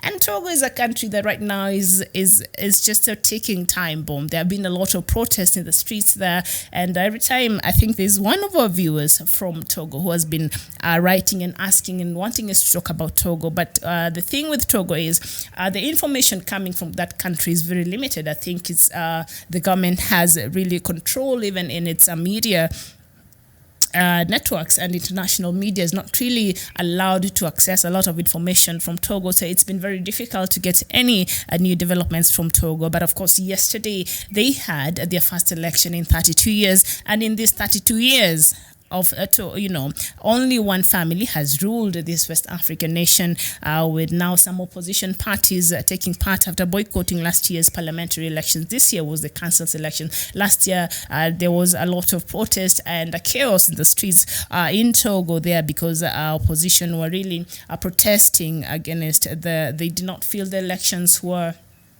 free and fair.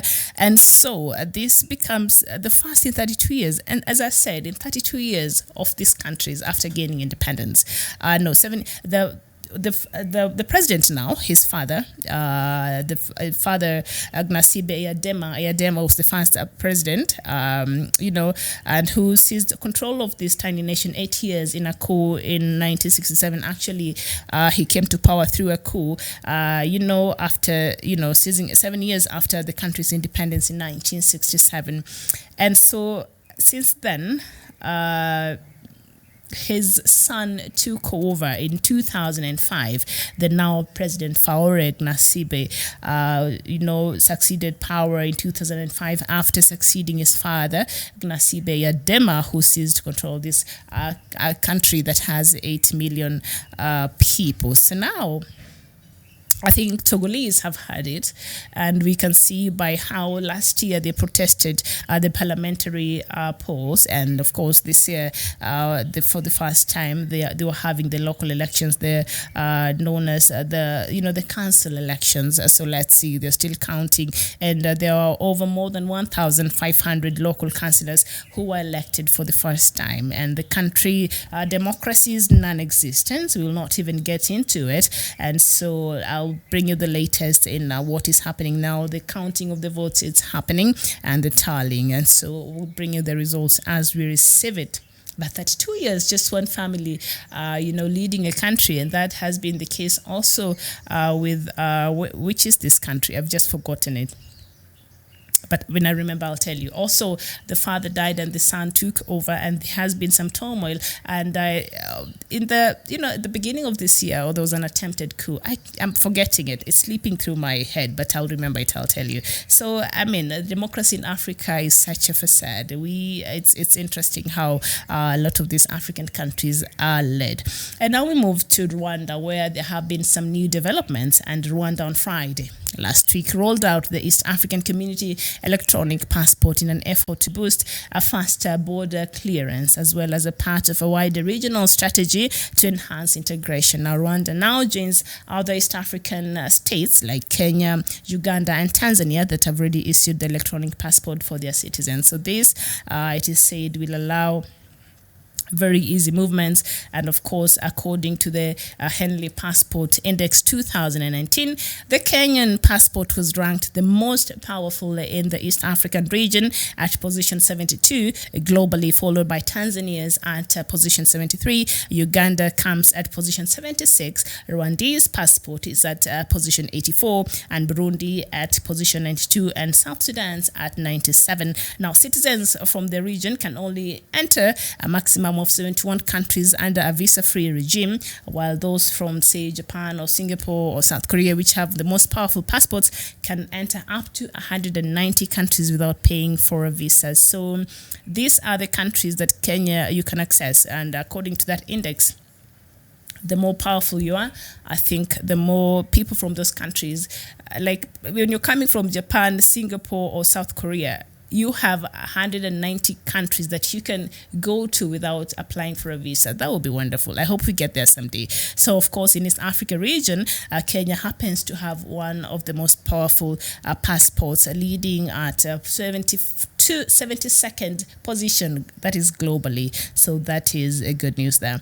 And let's see how that will work out for the rest of Africa. And of course, in South Sudan today, President Salva Kiir is in the country, and of course, he's already met with Kenya's President Uhuru Kenyatta, and Kiir, of course, was accompanied by a delegation from South Sudan, and were received by President Uhuru Kenyatta at State House. He was accorded full presidential honors, and of course, the two leaders will lead their respective delegations in bilateral talks before conducting a joint press briefing. Remember, President Kiir, the last time he was here, he attended the 17th annual prayer breakfast that is normally held, organized by the Kenyan parliamentarians, and in that he was given an opportunity to speak, and of course he appreciated Kenya's position in regards to bringing peace in South Sudan, but also in a rejoinder, President Uhuru Kenyatta said also was concerned by the peace process in South Sudan, and he said, you know what, peace is possible, but it's only possible if there's the parties that are involved are actually willing to find a lasting solution for peace. So let's see after this visit what will be the outcome and what they'll be talking about. Remember, 2 weeks ago, South Sudan and Kenya signed a memorandum of understanding to fast-track the territorial border reaffirmation of the Ilemi Triangle as a step towards the realization of peace between the two countries. There have been some fracas in the borders between South Sudan and Kenya, so the governments are trying to work out and see that there's some peace in the Ilemi Triangle, the border there between these two countries. And so, even with that, let's just wait and see. I'm sure after the meeting, they'll offer a press conference where we'll get to know really what is the details and the content of that meeting today between Kenya's President Uhuru Kenyatta and South Sudanese President, that is Salva Kiir, who is in the country for a meeting. Here it's a 2-day meeting, I think today and tomorrow, and so we'll bring you the latest. And remember, South Sudan is part of East African community, and right now they were being threatened to be suspended from the East African community because South Sudan cannot afford to remit the money. They have to pay to make sure to contribute to the annual contributions to make sure that the East African community functions run very well. And now the South Sudanese minister said over the weekend that the East African Community Council should not suspend Juba over the debt, but instead give it more time to remit its dues. And of course, South Sudan has been having serious financial problems, but it is working on meeting its obligations, and that is what the Minister for Trade, Industry and East African Community Affairs, Paul Mayom, said. And so let's hope that South Sudan will meet its obligation. And it's just last week here, I think if you were watching or you were following, I was reading this news from South Sudan that from the East African community.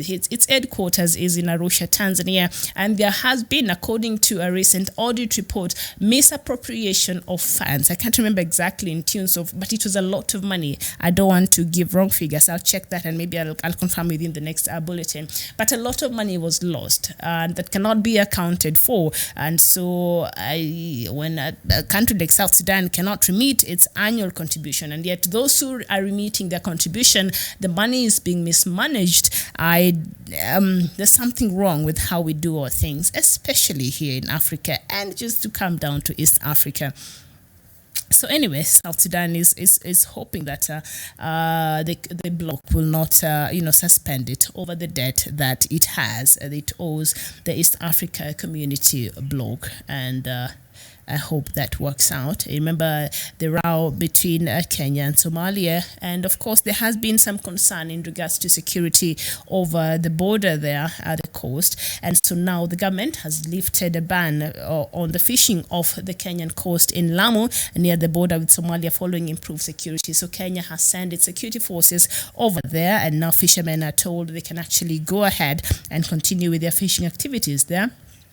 especially the areas, but they could still go to Ras Kamboni, but not go too far, and also in Kiungu town there. So the Kenya side has improved its security, and so the fishermen and people who benefit from that maritime economy over the coast, and particularly in that area, can still go ahead with their regular activities, because now they'll be protected. And now something else happened on Saturday, and it became a news all over the world. And the ECOWAS, the Economic Community for West African States, have now adopted a single currency, and they're calling it ECO, which it plans to launch in 2020. Remember, East African Community, we had such a dream. Well, I think it's still on the works. I'm not sure when, but because of a lot of things that is happening in the East African Community, it has been very difficult for the member states to even speak in one voice, to even achieve their dreams. I mean, there's a lot of mistrust between different countries that form this East African state. But we see now what a unity of purpose can do, and now ECOWAS, that is the Economic Community for West African States, has adopted a single currency, calling it ECO, and they plan to launch it by 2020. So between now, because they launched it on, they talked about it, they agreed on it on Saturday. So between now and 2020, ECO will be in play, and so this, I think, will look like what they're pegging this on the euro. I think. And as is discussed for 30 years, this single currency they have been discussing this for 30 years. ECOWAS has been discussing this for 30 years.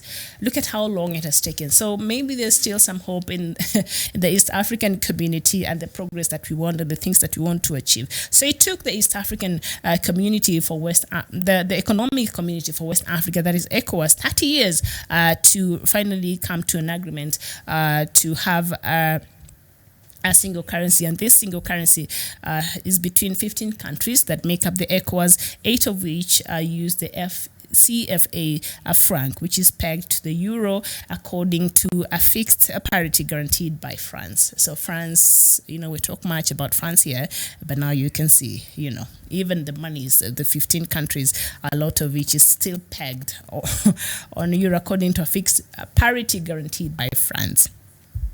Now, during the meeting in Abuja, that was on Saturday, when this ECO was they were endorsing the use of one currency, now that will be named ECO. During this meeting, President Muhammadu Buhari handed over chairmanship of the organization of ECOWAS to President of Niger Republic, Muhammadu Issoufou. And during the closing ceremony of the 55th session of the 30 heads of state and government held at State House Conference Center in Abuja, according to local media, now ECOWAS Prize for Excellence was also awarded posthumously to former UN Secretary General Kofi Annan, and of course also to Dr. Ameyo Adedevo, renowned for her contributions towards curbing the spread of Ebola virus in Nigeria by placing the patient Zero Patrick Sawyer in a quarantine despite pressures from the Liberian government. So a lot of activities took place in West African, in Abuja, actually, particularly in Abuja over the weekend there. And now ECOWAS will launch its, single currency by 2020. So between now and 2020, they'll have a single currency. And let's see how that will work out. Probably the East African community can borrow a leaf from there. And let's see how that works fast, I believe.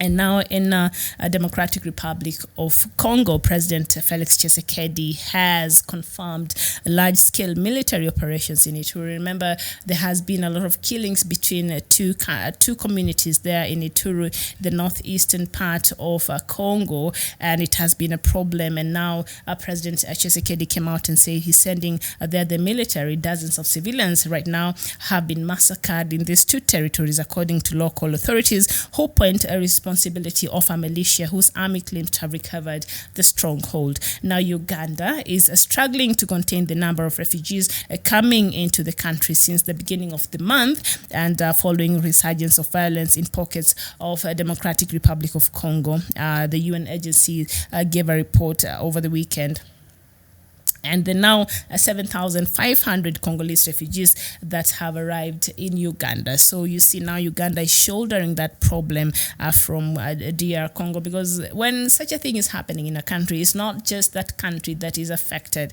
The rest of neighboring countries and even beyond, you take shoulder in the problem, and it becomes a catastrophe. It becomes a very serious thing that I wish some of these things could be avoided. So now President Tshisekedi has taken action. So let's see if that will bring confidence as to these refugees that are now fleeing in different countries, and especially to Uganda. Uganda now has new refugees, 7,500. The last time I was reading here, it was maybe past 1,000. Now it's 7,500 by the weekend.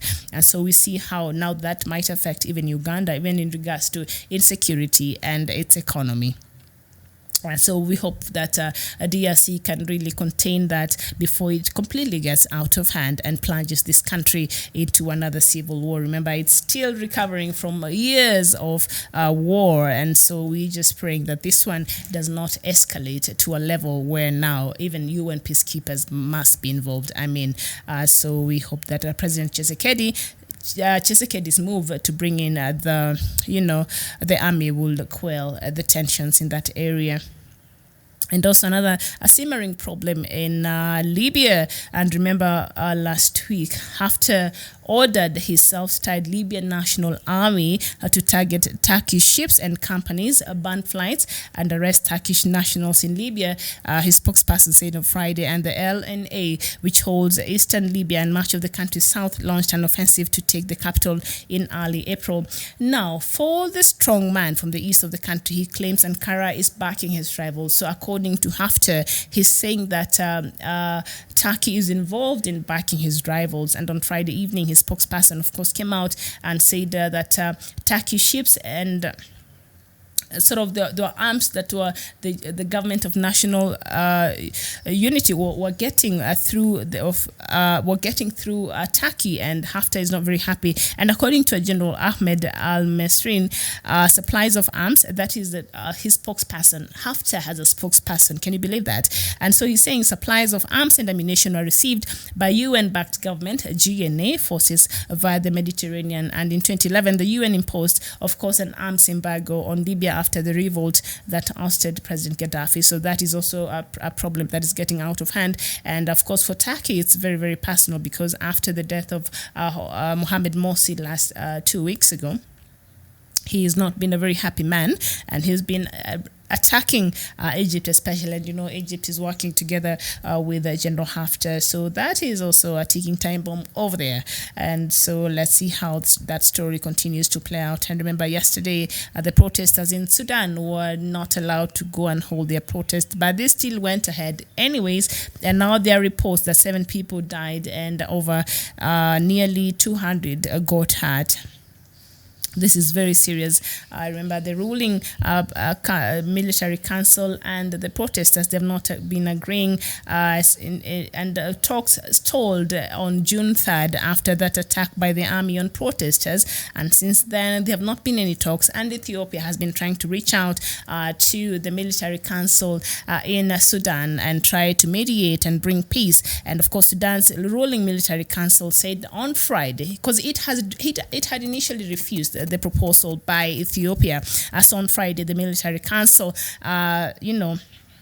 said on Friday that a proposal submitted by the African Union and Ethiopia received on June 27th is suitable for the resumption of talks with the opposition on a transition to democracy. The generals and the opposition coalition have been wrangling for weeks over what will form Sudan's transitional government and what that should look like after the military deposed a long-time serving President Omar al-Bashir on April 11th. And an earlier proposal tabled by Abiy, who is the Prime Minister for Ethiopia, was accepted by the protesters but dismissed by the army, as I have mentioned there before, which called for Ethiopia's mediation plan to be merged with that of African Union. So now the army on Friday came out and said, you know what, we sort of agree with what Ethiopia was proposing, because Ethiopia was proposing to have the how to constitute the transitional government, and Ethiopia had proposed they have 7 military guys and 7 from the protesters, and then 1 person who was bipartisan, just to share that. That meeting and that committee, and the army was not agreeing to that. They did not agree to Ethiopia's proposal. So they now say they're sort of taking that and also considering the AU on that. But the AUs have not been able to see what AU really is proposing in terms of this. So, of course, on Thursday last week, they presented a joint proposal of the 2 sides after the military council rejected previous Ethiopian proposals. So let's hope that this new stand by the military council can actually help in moving Sudan forward, and the peace talks will resume. And of course, in regards to constituting the new council, remember the army initially had said there will be an election after 9 months, which the protest side came out and refuted and refused. That is after the killing of the protesters on the 3rd of June. So since then, there have not been any substantial talks between the military council and the protesters. So Sudan is at a stalemate. But let's hope with this new acceptance by the military council, and I don't know what the protesters are saying about this, let's hope that there will be a way forward. But also remember what happened yesterday. There was supposed to be a protest, a million people march that the protesters had organized in the streets of Khartoum and across Sudan, that the military was not very happy about it. Actually, they attacked the protesters, and now we see from reports several people were killed, and up to now almost 200 people were really seriously hurt over that protest. They defied the army and went ahead to have this protest. So such things are actually negating the steps that are being taken, that is between the military council and the protesters. And so I don't know if you'll ever see the end to this, but we hope that they can come back to the table and really put the country first and see how can they move towards finding a lasting peace and a transition towards a democratic state, because that is what the protesters are asking for, nothing less. They want a civilian rule, and they do not want to be under the military, and also they want a democratic Sudan. So democracy is a very alien word in there in Sudan, but let's hope that they'll come to a consensus between those themselves, the protest and the military council. And now I think I'm just about to leave, but before I mentioned earlier something that happened in North Korea over the weekend, and Trump became the first United States president to step into North Korea, and this he made sure he outdid all his predecessors. This is Trump in his true fashion. Some of his predecessors simply climbed on top of the border. Remember, between the border between South Korea and North Korea, there's a place called the DMZ, the denuclearized military zone. There is like a no man's land between North Korea and South Korea. So normally when they're having talks, that is the place they go to. Remember, North Korea has been closed to the rest of the world for a very long time. And of course, right now, with Kim Jong-un, he has an obsession with trying out nuclear weapons all the time. So it's really giving jitters to the world, especially the Western world. And Trump, they had a meeting last year that was not very successful. And so Trump had visited South Korea, and they went to the DMZ, and he met with President Kim Jong-un. And so Trump decided to take it further in his true Trump, fashion. And he entered North Korea, becoming the first sitting president to step into North Korea, U.S. president to step into North Korea. So, of course, President Donald Trump orchestrated one of the most audacious, photo moments in the annals of American diplomacy by crossing dramatically into North Korea. And that really, if you're watching those images, I was watching it on CNN yesterday, and there was like a security breach. Like, they didn't even know, both the securities, North Koreans and the U.S., they did not know what to do, how to protect their presidents, or, how to go about it, because nobody was expecting that to happen. It was not part of the itinerary of the day, but Trump, did that. And so Trump also has a vital political interest in keeping alive the idea that he personally headed off war with North Korea, and that it was some of the analysts have been saying, and also that historic progress is possible as he runs for re-election. Remember, next year the US, they're going for their re-election, and just recently the Democratic Party have been going through, they've been having debates, and before they go to nominating who will be the flag bearer of the party to face off with the President Donald Trump. So he might use this as one of his, something to talk about during his campaigns. And his meeting with Kim is a centerpiece of the peace and prosperity platform on which he plans to anchor his bid for a second term and use to rise above his Democratic rivals. And of course, that move was met with a lot of criticism. Just go on Twitter and you'll see what Kamala is saying, and Ocasio-Cortez and other leaders in the Democratic Party. And so that is that. And now, also I mentioned earlier, in Hong Kong, there have been protests in the streets. And of course, the Hong Kong, a former British colony, has been part of China since 1997, and the one country, two systems principle, which allows its freedoms are not seen on the mainland, including judicial independence. So Hong Kong have been having problems because there has been a law that has brought these problems, and it's called the extrajudicial bill, that if you do some wrongs in Hong Kong, you can be extradited to China. And Hong Kong, the residents of Hong Kong are not having this at all, and so they have been protesting for this rule to be scraped off because it was halted. It has been halted, but they want the bill to be scraped off. So that is just the latest from Africa and indeed across the world. So I thank you so much. Justice Oko, you're saying Fulani government in Nigeria, evil plans against Biafrans has failed. The God of Israel will punish them and the generations and the generations. Okay, Mogabo Mugenge, you're saying hello to you, Justice Oko. You're saying good morning to you guys for doing justice to the injustice. So it is just a few minutes past 1 here. It's 12 minutes past 1 p.m. This has been Good Morning Africa. Remember, in the first hour, you were with Dr. Matanga, where he brought the latest from Kenya. And also remember, Kenya is mourning this afternoon, and since morning, as one of the CEOs of the leading telecommunications company here, Mr. Bobby Collymore died. According to the family, he passed on at 2 a.m. And so the country has been in grieving since morning, and messages of condolences for all Kenyans of walk of life has been flooding the social media, and indeed to the family of Bobby Collymore. So that is that. We thank you so much, and hopefully we can meet here for our next broadcast. From me, I'm Miriam Ogote, and on behalf of Dr. David Matanga, it is bye-bye for now.